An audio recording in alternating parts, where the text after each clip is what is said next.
Hola, imos facer un flan de calabaza. Con a axuda dun maior, abrir a calabaza. Quitamos as pepitas e vamos a aproveitar 900 gramos.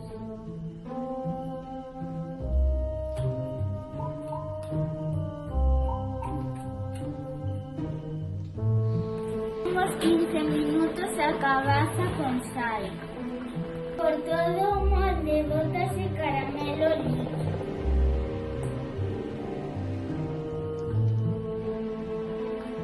Vamos a abrir as nueces. Son para decorar o flan. E rompemos os ovos e batemos.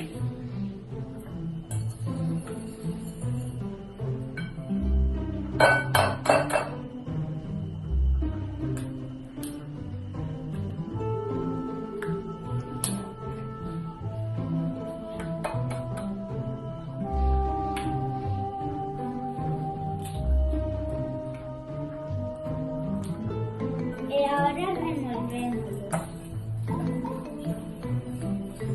E botamos 200 mililitros de nata líquida.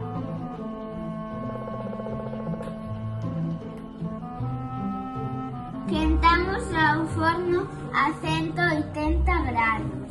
Una vez que está ben escurrida, batimos ben.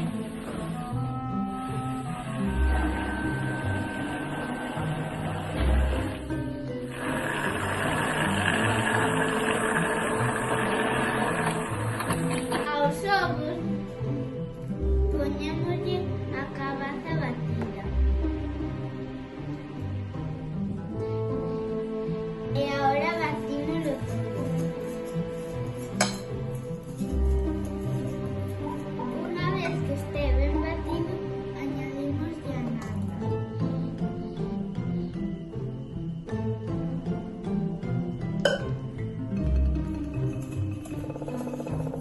Botamos no recipiente. Ahora ten que ser 50 minutos no forno en baño María. Hai que deixalo enfriar porque está moi quente. Ahora quitamos